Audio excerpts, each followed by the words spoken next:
Hello এবং welcome বন্ধুরা। চাকরির পরীক্ষায় যারা একদম নতুন তাদের কাছে অতি পরিচিত একটি বই হলো চঞ্চল ঘোষের নিমেষে অঙ্ক। অর্থাৎ এই বইটি থেকেই হাতে খড়ি শুরু হয় চাকরির পরীক্ষায়। আজকে আমরা চঞ্চল ঘোষের নিমেষে অঙ্ক বইয়ের অনুপাত এবং সমানুপাতের অঙ্কগুলো খুব সহজেই অল্প সময়ের মধ্যে কীভাবে করা যায় সেটাই দেখব। তোমরা শেষ পর্যন্ত ভিডিওটা দেখো এবং কীভাবে করছি সেটা অবশ্যই শিখে নাও।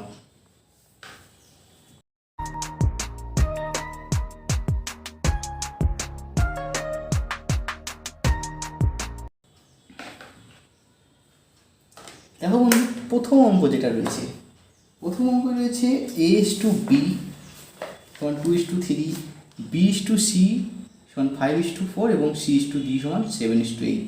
এখানে A:D এর মান চেয়েছে। দেখো এই অঙ্কগুলো কীভাবে করবে, প্রথমে A:B:C:D এভাবে লিখে দাও। এরপর যেমন মান আছে বসে দাও। A:B 2:3, B:C 5:4, C:D 7:8। শূন্যস্থানগুলোয় কী বসাবে? শূন্যস্থানগুলোয় এই মানটা থাকলে পরের মানগুলো বসাবে, এই মানটা থাকলে আগের ঘরে এই মানটা বসাবে। কীভাবে? 3 আছে, এখানেও 3 বসিয়ে দাও, এখানেও 3 বসিয়ে দাও, 4 বসিয়ে দাও, এখানে 7 বসিয়ে দাও, 7 বসিয়ে দাও, এখানে 5 বসিয়ে দাও। আমাদের কোন মানটা চেয়েছে? A:D, অর্থাৎ এই মানটা অনুপাত চেয়েছে।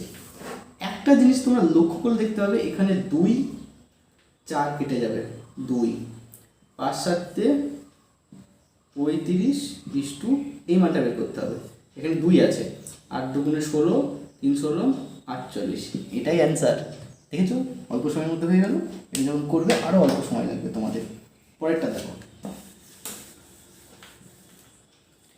পরেরটা A:B, B:C এবং C:D দেওয়া রয়েছে। A, C এবং D এর মান বলেছে। আবার লিখে দাও A:B, C:D। A:B 2:3, এখানে 3 হবে, আমরা আগেই দেখেছি। B:C 4:5, এখানে 5 হবে, এখানে 4 হবে। C:D 5:7, CD 5 7, এখানে 5, এখানে 5, কত হয় বের করো। এখানে চেয়েছে ACD, তিনটে মান বের করতে হবে। এর মান বেরাচ্ছে। আরেকটা জিনিস লক্ষ্য করো, এখানে এই মানগুলো যদি মার্ক করে দিই আমরা, দেখো কাটাকুটি যাবে। 5 5 5 কেটে যাবে, 4 2 8, 3 5 15, 3 7 21। এটাই অ্যান্সার, খুব সহজ। পরেরটা দেখো, পরেরটা দিয়ে আছে P:Q সমান 2:3, Q:R 5:8, R:8, 9:10, P সমান 27 হলে S এর মান কত? কিচ্ছু করার দরকার নেই, লিখে দাও P:QRS। যখন তোমরা খুব ভালোভাবে অঙ্কগুলো শিখে যাবে তখন এইগুলো তোমাদের লেখার দরকার নেই, শুধু P আর IS লিখে মান বসিয়ে বেরিয়ে যাবে অঙ্ক। দেখো PQ 2:3 3 3, Q:R 5:8, Q:R 5:8 8 5, R:S 9:10, R:9S 10 9 9।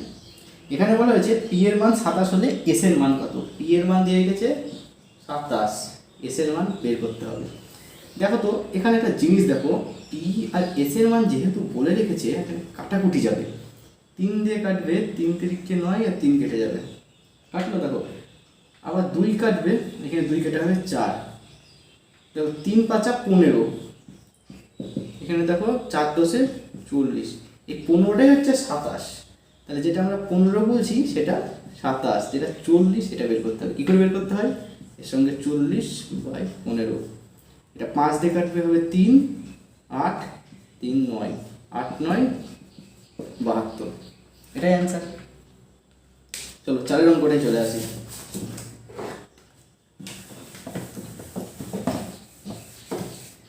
চারের অঙ্কটা দেওয়া রয়েছে A:B সমান 2:3, B:C 4:5 হলে 5 এর 3C মান হবে। আরও সহজ অঙ্ক, A R B R C তিনটে লিখে দাও। A, এটা B লিখছি না, C লিখে দেখি পাই কি আমরা। এর মান দেওয়া আছে 2 আর বি এর মান কত দেওয়া আছে 3, বি এর মান 3 মানে সি এর মান 3, সি এর মান 3। পরেরটায় বি এর মান দেওয়া আছে 4, সি এর মান 5, সি এর মান দেওয়া আছে 5, বি এর মান 4 মানে এর মান 4, 4 দুগুণে 8, 3 5 15।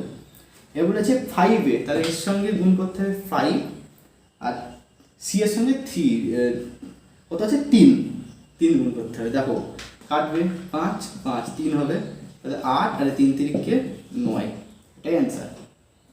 কতটা সহজ অঙ্কগুলো। পরেরটা দেখো, পরেরটা বলেছে চতুর্থ সমানুপাতি।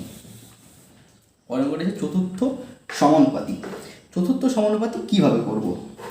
চতুর্থ সমানুপাতি মানে হচ্ছে তোমার এইখানে একটা মান দেওয়া থাকবে, এই মানটা দেওয়া থাকবে, এই মানটা দেওয়া থাকবে, এই মানটা বের করতে হবে, এটাই চতুর্থ সমানুপাতি। বসিয়ে দেবো মানগুলা 9:6, 9:6, দ্বিতীয় মান দেওয়া রয়েছে 7:2, পরের মানটা দেওয়া রয়েছে 28:8, এই মানটা আমাদের বের করতে হবে। একটা জিনিস খেয়াল করো, 9-এর সঙ্গে কত গুণ করলে এটা বেরাচ্ছে। দেখো 9-এর সঙ্গে 3 গুণ করলে আমরা এই মানটা পেয়ে যাচ্ছি, তাহলে এটার সঙ্গে আমাদের 3 গুণ করতে হবে, 3 দুগুণে 6, 3 7 21 হয়ে গেল। কয়েকটা সেকেন্ডের মধ্যে অঙ্ক হয়ে যাবে আমাদের। পরেরটা দেখো, প্রতিটা সেকেন্ডে সেকেন্ডে আমরা অঙ্ক করবো। পরেরটা 1:2, 3:5 এবং 5:9 হলে জটিল অনুপাত কি? আরও সহজ, 1:2 দেওয়া রয়েছে, 3:5 দেওয়া রয়েছে, 5:9। যখনই তোমাদের বলবে জটিল অনুপাত বের করো, তোমরা উপরের গুলা গুণ করে দিবে, নিচের গুলা গুণ করে দেবে, হয়ে গেল। দেখো 5 5 কেটে যাবে, 3 3 কেটে যাবে, 3 দুগুণে উপরে 1 থেকে গেল, নিচে 3 দুগুণে 6, অ্যান্সার বেরিয়ে গেল। কোনো ব্যাপারই নাই, উপরের গুলা উপরে গুণ করে দেবে, নিচের গুলা নিচে গুণ করে দেবে, এটাই জটিল অনুপাত। কাটাকুটি গেলে কাটাকুটি করে নেবে, যেভাবে আমি শিখিয়ে দিলাম। পরের অঙ্কটা দেখো, পরেরটা দেওয়া রয়েছে আমাদের 16:25 এর সাব ডুপ্লিকেট। সাব ডুপ্লিকেট মানে তোমরা বর্গমূল করে দেবে, 16 বর্গমূল 4, 25 বর্গমূল 5। দেখো এটা উত্তর আছে কি, দেখো দেখো অপশন এতে আছে, এটাই অ্যান্সার। পরেরটা রয়েছে ট্রিপ্লিকেট। ট্রিপ্লিকেট মানে হচ্ছে কিউব, জাস্ট কিউব করে দেবে।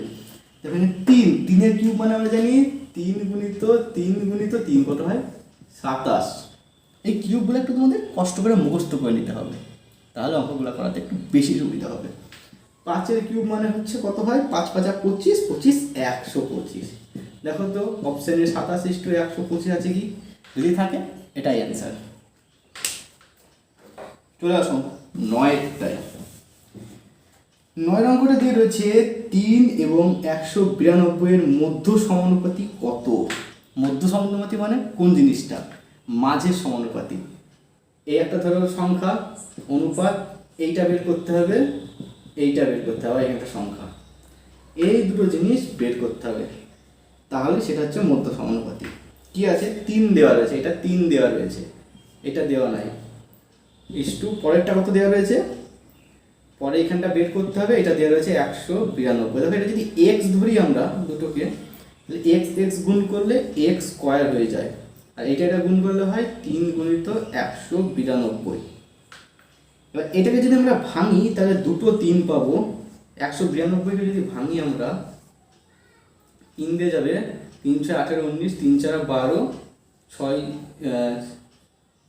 এটা যদি 2 দিয়ে যাবে, 3 দুগুণে 6, 2 দুগুণে 4, আবার 2 দিয়ে যাবে, 2 1 2 3 12, 6 দুগুণে 12, 4 4 16, একটা 4 একটা 2 পাওয়া যাবে। এর সঙ্গে একটা 3 আসছে, একটা 3 প্লাস একটা 4 একটা 2 কত হয়, 4 দুগুণে 8, 3 8 24। দেখো তো কোথাও 24 আছে কি অপশানে, যদি থাকে সেটাই অ্যান্সার। আছে আছে 24 আছে, সেটাই অ্যান্সার। দেখো পরে বলেছে তৃতীয় সমানুপাতি বের করতে হবে। তৃতীয় সমানুপাতি আবার কোনটা রে ভাই, তৃতীয় সমানুপাতি আবার কোনটা দেওয়া রয়েছে, 1:2, 1:8 তৃতীয় সমানুপাতি। একটা হচ্ছে 1:2, পরেরটা দেওয়া রয়েছে 1:8, এটা 1:8 ধরে নেবে, এইটা বের করতে হবে তোমাদের। এটা একটা গুণ, এটা ভাগ হয়ে যাবে, তাহলে 1:8 গুণিত 1:8 বাই 1:2। দশমিক তুলে দাও, দশমিক তুলে দাও, কত যাবে, 3 দিয়ে, 3 4 12, 3 দিয়ে যাবে, 3 6 18, দেখো 6 দিয়ে গেলে 3, 4 দিয়ে গেলে 2, ওকে, এবার এই দুইটা এটা কেটে দিলে 0.9 আছে, 9 3 9 27, 0.27 হবে। এখানে একটা পয়েন্ট আছে, হয়েছে। খুব সহজ, 2:7 আনসার। দেখো পরেরটা, পরের কোন অঙ্কটা আছে? আচ্ছা, পরের অঙ্কটা দিয়ে রয়েছে দুটি সংখ্যার অনুপাত 8:7, এদের সমষ্টি কত? আচ্ছা, 8 টাকা একটা সংখ্যা ধরে নাও আর 7 টাকা একটা সংখ্যা ধরে নাও। তাহলে এখানে বলেছে 8 যোগ 7 কত বলেছে? 450। এই যা কী হবে ভাই, 8 যোগ 7 450? না, এটা অনুপাত দেওয়া হচ্ছে, এর জন্যই সম্ভব। তাহলে আমরা যেটা 450 বলছি সেটা হচ্ছে 8 যোগ 7। কোনটা বের করবে? সংখ্যা দুটো বের করতে হচ্ছে। 8 আর 7 কত হয়? 15। 15 15 কাটলে 3, 30। এই 30-এর সঙ্গে একবার 8 গুণ দাও, একবার 7 গুণ দাও, দেখো দুটো সংখ্যা বেড়ে যাবে। 8 গুণ দিলে 3 8 24, 240, আর 7 গুণ দিলে 3 7 21, 210। এইটাই অ্যান্সার। এটা থাকলে এটাই অ্যান্সার। এটা আছে, অবশ্যই আছে, অবশ্যই আছে, বি এর অপশানটাই আছে, এটাই অ্যান্সার। পরেরটা দেখো, পরে বলেছে একটি বাক্সে সমসংখ্যক 1 টাকা 50 পয়সা 25 পয়সা আছে। বাক্সে মোট 35 টাকা থাকলে প্রত্যেক মুদ্রার সংখ্যা কত? আচ্ছা, এটাকে অপশান টেস্ট করা যায়। কীভাবে করা যায়? দেখো, এখানে অপশান দেওয়া রয়েছে 20, আচ্ছা 20 দেওয়া রয়েছে, অপশান দেওয়া রয়েছে 25, অপশান দেওয়া রয়েছে 30, আর অপশান দেওয়া রয়েছে 15। এটা আমরা 1 টাকার নোট ধরে করি। আচ্ছা, 1 টাকার নোট যদি আমরা 20টা ধরে নিই তাহলে কত হয়? 20 টাকা। বাকি থাকছে 50 পয়সা আর 25 পয়সা।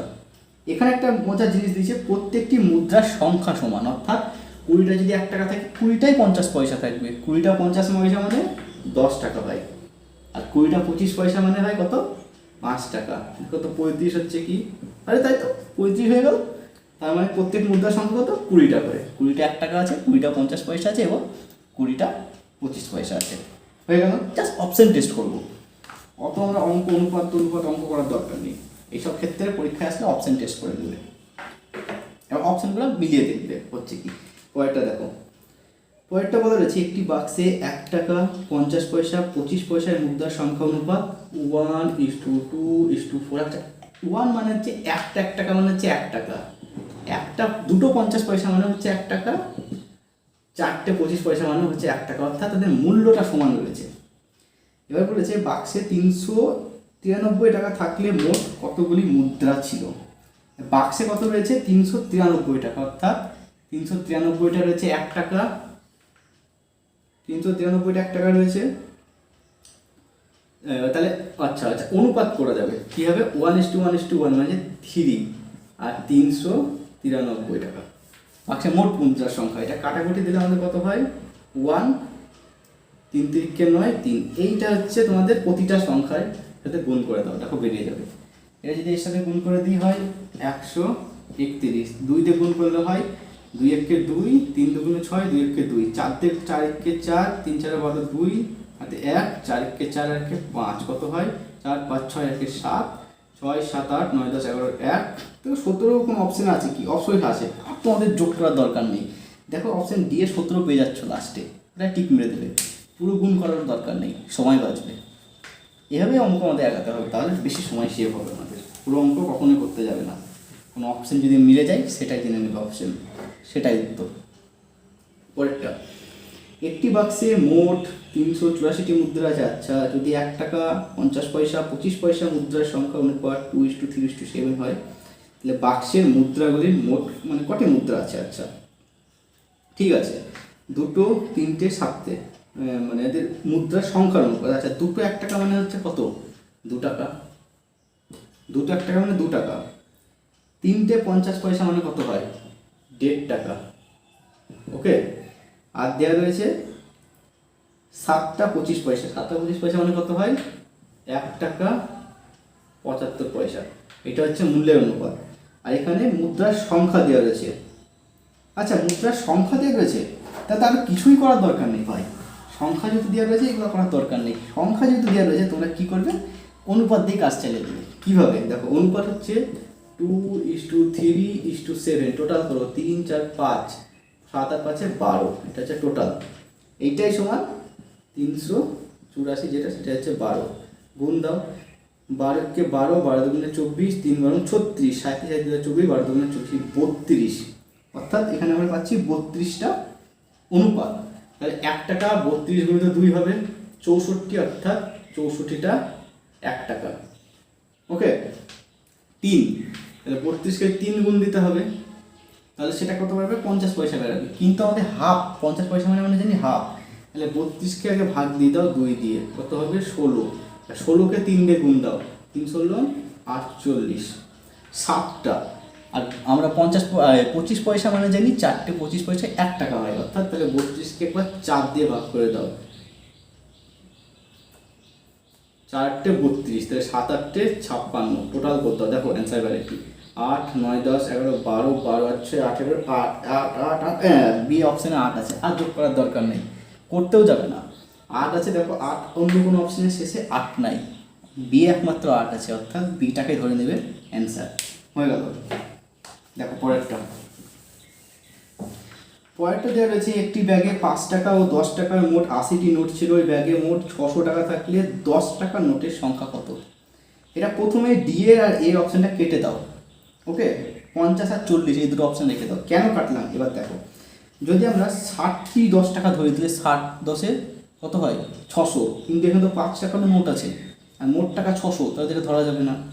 আবার 10টি যদি 10 টাকা ধরি 100, বাকি থাকে আমাদের 70টা নোট। আর 70টা নোট যদি 5 টাকা করে ধরি আমরা 35, অনেক কম, অতটুকু যাচ্ছে না। এবার দেখো এই দুটো বাকি যে দুটো অপশান রয়েছে 50 আর 40, অপশান রয়েছে 50 আর 40, এই দুটো নিয়ে আমাদের কাজ করতে হবে। একটু বুদ্ধি যদি খাটাও, দেখো আমরা 40 অপশানটা নিয়ে যদি কাজ করে দেখি কি হয় দেখা যায়, এটা তো অনেক কাছাকাছি হয়ে যাচ্ছে, কাজ করা যায় না। 40টা নিয়ে কাজ করে দেখি। 40টা যদি আমরা 10 টাকা ধরি 400টা হয়, বাকি থাকে আমাদের কটা? বাকি থাকে 40টা। এই বাকি 40টাকে যদি আমরা 5 টাকা ধরি কত হয় 200, 600 হলো, এটাই অপশান, তাহলে 40টাই। ব্যাস, আর কিছু করার দরকার নেই, এগুলো অত ক্যালকুলেশনের দিকে যাবে না, যত সহজে পারবে সেরে চলে আসবে, কারণ নাম্বার 1 কথা কীভাবে করেছো সেটা কেউ দেখবে না।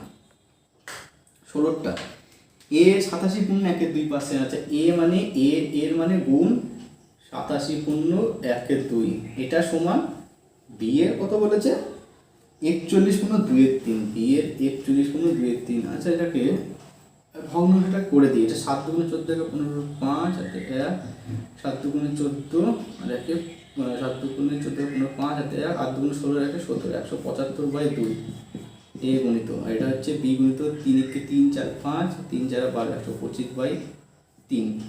কাটাকুটি যাবে 25 দিয়ে, 5 4 25 100, 5 25 125, 6 25 7 25 175, তাহলে এ গুণিত 7/2 এটা সমান বি গুণিত 5/3। এগুলা কি করে করবে? এ গুণিত এটা মানে বি গুণিত এটা মানে এ ইজ টু বি হবে সবসময় উল্টো, তাহলে বি এর মানটা এ চলে আসবে 5/3, এর মানটা বি এ চলে যাবে 7/2। ওকে, দেখো এটাকে আমরা যদি 6 দিয়ে একবার লসাগু করে দিই কাটাকুটিটা সুবিধার জন্য, 3 দুগুণে 6 হচ্ছে 3, তাহলে 5 দুগুণে 10 আর 3 7 21, 10:21 আছে কি? হ্যাঁ অবশ্যই আছে, বি এর অপশানে আছে, এটাই অ্যান্সার হলো। তাহলে তোমাদের এই 16টা অঙ্ক আজকে করালাম, বাকি অঙ্কগুলো তোমরা পরের ভিডিও পেয়ে যাবে। এর জন্য তোমাদের কী করতে হবে? অবশ্যই লাইক করতে হবে, সাবস্ক্রাইব করতে হবে এবং শেয়ার করতে হবে যাতে অন্যরাও দেখতে পায়। থ্যাংক ইউ, পরের ভিডিওয় আবার দেখা হচ্ছে।